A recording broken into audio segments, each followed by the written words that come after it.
दोस्तों दहीसर में एक बिल्डिंग है और उस बिल्डिंग में एक फ्लैट है जिसको अभी बिल्कुल बंद रखा हुआ है। उसके पास जाना भी किसी को भी अलाउड नहीं है और अगर कोई उसके पास जाए तो उसको उस फ्लैट के अंदर से बहुत ही अजीबोगरीब आवाजें सुनाई देती है, लेकिन उस फ्लैट के अंदर कोई रहता ही नहीं है।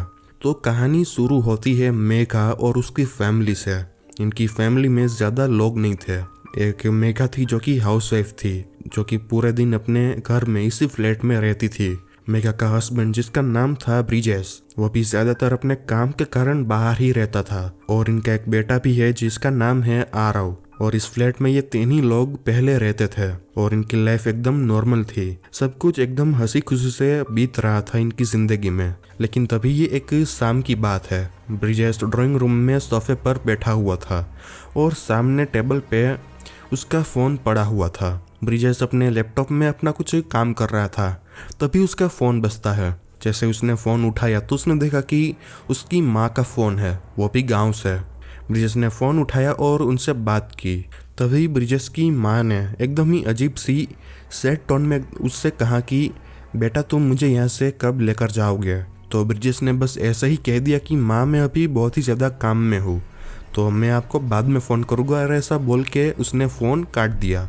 अब अगले दिन सैम उसी वक्त पे ब्रिजेश वापस से अपने सोफे पर बैठा हुआ था और वो अपना काम ही कर रहा था। तभी सैम उसी वक्त पे उसका फ़ोन वापस से बजता है। जैसे ही उसने देखा तो वापस से उसकी माँ का ही फ़ोन था। जैसे ही उसने फ़ोन उठाया तो वापस से उसकी माँ यही सेम चीज़ बोली उसको कि बेटा तुम मुझे यहाँ से कब लेकर जाओगे।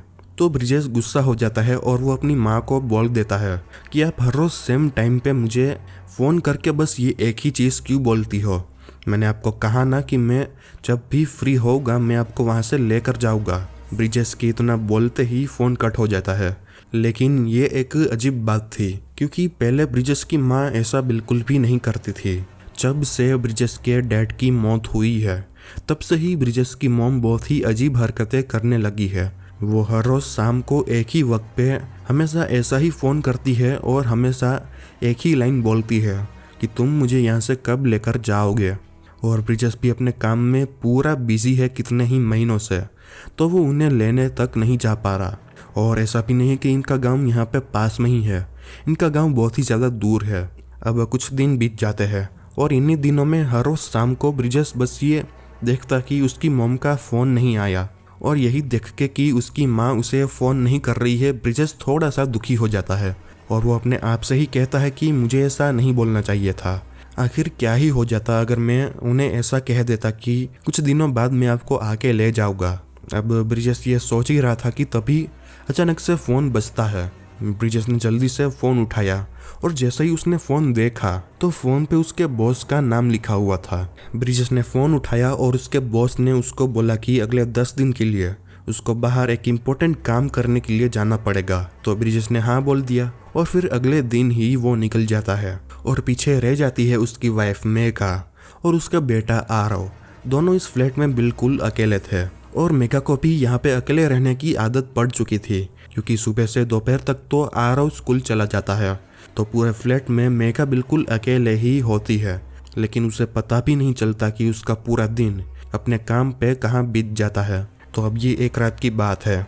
मेघा किचन में थी और वो खाना तैयार कर रही थी और जो आरव है वो अपने खिलौनों के साथ खेलते हुए टीवी देख रहा था। लेकिन तभी उसे एक हल्की सी आवाज़ सुने देती है, जैसे कि कोई गाना गा रहा है, जैसे कि कोई हल्के हल्के से गाना गुनगुना रहा है। आरव उठता है और वो उस आवाज़ का पीछा करने लगता है। वो देखता है कि ये जो आवाज़ है ये बाथरूम में से आ रही है। बाथरूम का दरवाज़ा थोड़ा सा खुला हुआ था। आरव दरवाजे के पास जाता है और तभी उसे अंदर दिखता है कि अंदर कोई खड़ा हुआ है।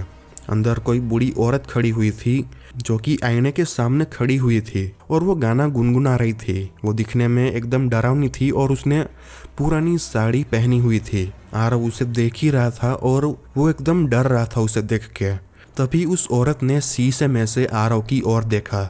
आरव एकदम डर जाता है और वो जल्दी से भाग के अपनी माँ के पास मेघा के पास चला जाता है और वो उससे जाके एकदम चिपक जाता है और वो रोने लगता है और वो बोलने लगता है कि बाथरूम में कोई है। तो मेघा उसे समझाती है कि बेटा यहाँ पे अभी हम दोनों के अलावा हमारे घर में कोई भी नहीं है, तो आरव फिर भी जिद करने लगता है कि आप देखो वहाँ पे। तो मेघा ने कहा कि ठीक है चलो मैं तुम्हें दिखाती हूँ, वहाँ पे कोई भी नहीं है। तो ये दोनों वापस से बाथरूम के पास जाते हैं और मेघा बाथरूम का दरवाज़ा खोल देती है और अंदर कोई भी नहीं था, बस एक नल था जो कि चालू था और पानी बह रहा था। मेघा को ये देख के अजीब लगा क्योंकि उसे अच्छे से याद है कि कोई भी पानी का नल चालू नहीं था, लेकिन फिर भी उसने नल बंद कर दिया और उसने आरव से कहा कि देखो यहाँ पे कोई भी नहीं है, शायद तुम सपना देख रहे थे।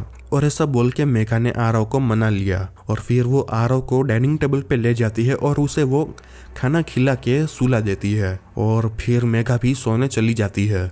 अब अगले दिन आरव स्कूल गया था और मेघा सोफे पर बैठ के ब्रिजेश के शर्ट का बटन ठीक कर रही थी और बटन लगाते हुए उसे अचानक से ऐसा महसूस हुआ कि जैसे उसके पीछे कोई खड़ा हुआ है। तो मेघा ने तुरंत पीछे देखा लेकिन पीछे कोई भी नहीं था। तभी मेघा को भी वापस से ऐसी ही आवाज़ सुने देने लगती है जैसे कि आरव कह रहा था, किसी के हल्का गुनगुनाने की आवाज़। लेकिन मेघा ने सुना कि ये जो आवाज़ थी वो बाथरूम में से नहीं आ रही थी, बल्कि ये आवाज़ बेडरूम में से आ रही थी। तो मेघा धीरे धीरे चलते हुए बेडरूम के पास जाती है। जैसे ही वो दरवाजे के पास पहुंची तो उसने सुना कि अंदर कोई बैठा हुआ है और वो बातें कर रहा है। और ये जो आवाज़ थी वो मेघा को अच्छे से पता थी कि ये आवाज़ किसकी है। असल में ये आवाज़ ब्रिजेश की माँ की थी, यानी कि मेघा की सासू माँ की आवाज़। जैसे ही मेघा ने दरवाज़ा खोला तो अंदर कोई भी नहीं था, पूरा रूम एकदम खाली था। तो मेघा कुछ भी समझ नहीं पा रही थी कि आखिर ऐसा कैसे हो सकता है। वो तो गांव में है तो फिर आखिर उनकी आवाज़ मुझे यहाँ पे कैसे सुनाई दे रही है। अचानक से मेघा को उनकी चिंता होने लगी और मेघा अपना फ़ोन उठाती है और वो उनको फ़ोन लगाने लगती है। जैसे ही मेघा ने उनको फ़ोन लगाया तो फ़ोन की रिंग जा रही थी, लेकिन फ़ोन कोई भी उठा नहीं रहा था। मेघा को कुछ भी पता नहीं चल रहा था कि आखिर इन्होंने इतने दिनों से फ़ोन क्यों नहीं किया। अब ना ऐसे ही पूरे 10 दिन बीत जाते हैं और मेघा और उसका बेटा आरव एकदम डरे हुए थे, क्योंकि उन्हें हमेशा ही अपने घर में से किसी न किसी रूम में से या तो किसी के बोलने की आवाज़ सुनाई देती थी या तो किसी के हल्का हल्का सा गाना गुनगुनाने की आवाज़ सुनाई देती थी। और जब भी वो रात में सोते थे तो उन्हें ऐसा लगता था कि जैसे उनके पास कोई खड़ा हुआ है और वो उन्हें देख रहा है। लेकिन जैसे ही वो आंखें खोलते तो उनके पास कोई भी नहीं होता था। एक दिन जैसे ही सुबह मेघा उठती है तो उसने देखा कि उसके बाजू में आरव नहीं सो रहा। जैसे ही वो उठी और वो अपने बेडरूम में से बाहर निकली तो मेघा ने सुना कि इनके फ्लैट का जो दूसरा बेडरूम है उसमें से आरव की हंसने की खेलने की आवाज़ें आ रही है। तो मेघा ने सोचा कि शायद आरव जल्दी उठ गया होगा और वो दूसरे बेडरूम में खेल रहा होगा। जैसे ही वो दरवाजे के पास पहुंची उसने सुना कि उसकी सासू माँ की आवाज़ अंदर से आ रही है और वो आरव को कहानी सुना रही थी और उनकी कहानी सुन के आरव हंस रहा था और उनसे बातें कर रहा था। जैसे ही मेघा दरवाज़ा खोलने वाली थी तो उसने देखा कि ब्रिजेश अपने काम से वापस घर आ जाता है। जैसे ही वो घर आया तो उसने ब्रिजेश को इशारा किया कि वो जल्दी से बिना किसी आवाज़ किए जल्दी से वो उसके पास आए। जैसे ही ब्रिजेश दरवाजे के पास आया तो उन दोनों ने सुना कि अंदर से उनकी माँ की आवाज़ आ रही है। तो ये दोनों सोचने लग जाते हैं कि माँ आखिर इतनी दूर गांव से यहाँ पे कैसे आ गई, वो भी एकदम अकेले। जैसे ही ब्रिजेश ने दरवाजा खोला तो मेघा और ब्रिजेश ने देखा कि आरव अकेला बेड के सामने बैठा हुआ है और वो अकेले में ही खुद से बातें कर रहा है। तो मेघा ने आरव से पूछा कि बेटा आप यहाँ पे अकेले किससे बातें कर रहे हो। तो आरव ने कहा कि मैं तो दादी माँ से बातें कर रहा हूँ। तो ब्रिजेश ने पूछा कि तुम तो यहाँ पे अकेले बैठे हुए हो तो तुम दादी माँ से बातें कैसे कर रहे हो। तो आरव ने बोला कि वो यहीं पे हमारे सामने ही तो बैठी है, अभी ये मुझे कहानी सुना रही थी। ये सुन के ब्रिजेश और मेघा एकदम डर जाते हैं, एकदम सहम जाते हैं।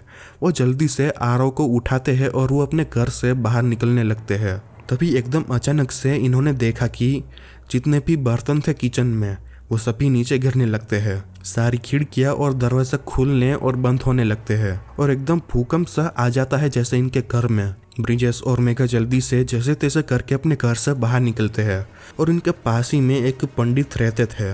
ब्रिजेश और मेघा जल्दी से उनके पास पहुंच जाते हैं। जैसे ही उन्होंने सारी बातें पंडित को बताई तो पंडित को पता चल जाता है कि आखिर इनके घर में चल क्या रहा है। और फिर पंडित ब्रिजेश और मेघा से पूछता है कि ये पिछली बार तुम अपने गांव अपनी माँ से मिलने कब गए थे। तो ब्रिजेश कहता है कि हमको बहुत ही ज़्यादा वक्त हो चुका है और हम जाने की सोच रहे हैं, लेकिन हमें वक्त ही नहीं मिल रहा। तो पंडित ने उन्हें कहा कि जल्दी से अपने गांव जाओ। तो ब्रिजेश और मेघा जल्दी से अपने गांव पहुंच जाते हैं। जैसे ही ये लोग गांव पहुंचे, ब्रिजेश ने देखा कि उसकी माँ का जो घर था वो एकदम ही पूरा धूल से जम चुका था, जैसे कि कितने ही दिनों से इस घर की सफाई की ही ना गई हो। ये दोनों घर के पास पहुंचते हैं और ये दरवाजा खोलते हैं। जैसे ही ये दोनों अंदर एंटर करते हैं, इन दोनों ने देखा कि माँ सोफे पर टीवी के सामने बैठी हुई है। इन दोनों को सोफे का पिछला वाला हिस्सा दिख रहा था और टीवी चालू था। ये दोनों माँ के पास जाते हैं और ब्रिजेश कहता है कि देखो मैं आपको लेने आ गया, लेकिन ब्रिजेश की माँ ने कोई भी जवाब नहीं दिया। तो मेघा उनके पास जाती है, वो उन्हें बुलाती है और वो अपना हाथ उनके हाथ पे रखती है। लेकिन जैसे ही मेघा ने उनको छुआ तो मेघा को फील हुआ कि उनका हाथ पूरा ठंडा पड़ा हुआ है। और ब्रिजेश ने देखा कि मेघा की आंखों में आंसू थे। ब्रिजेश जैसे ही अपनी माँ के पास गया तो उसने देखा कि उसकी माँ अब इस दुनिया में नहीं रही। ब्रिजेश और मेघा जोर जोर से रोने लगे, जिससे कि सारा गांव वहां पे जमा हो जाता है। शायद कितने ही दिनों से ये यहाँ पे बेजान पड़ी हुई है। ब्रिजेश की माँ को अपने बेटे के साथ रहने की बहुत ही ज़्यादा चाह थी, क्योंकि उन्हें गांव में अपने घर में रहने में बहुत ही अकेला फील हो रहा था। लेकिन शायद यही अकेलापन उनकी जान का दुश्मन बन गया। इसके कुछ ही महीने बाद इन्होंने ये फ्लैट हमेशा हमेशा के लिए छोड़ दिया। इन लोगों के बाद भी कई परिवार इस फ्लैट में रहने तो आए, लेकिन उन्हें भी यही हॉरर चीज़ें महसूस होती थी। इसलिए उस फ्लैट को हमेशा हमेशा के लिए बंद कर दिया गया। और इस बिल्डिंग में जितने भी लोग रहते हैं वो लोग इस फ्लैट के आसपास भी गुजरने से डरते हैं, खासकर रात को, क्योंकि जो भी इस फ्लैट के पास से रात में गुजरता है उसे अंदर से किसी के हल्के हल्के से गाना गुनगुनाने की आवाज़ सुनाई देती है। कहानी पसंद आई हो तो कमेंट करो, लाइक करो और सब्सक्राइब कर लो। और ऐसी ही एक और वीडियो आप यहाँ से देख सकते हैं।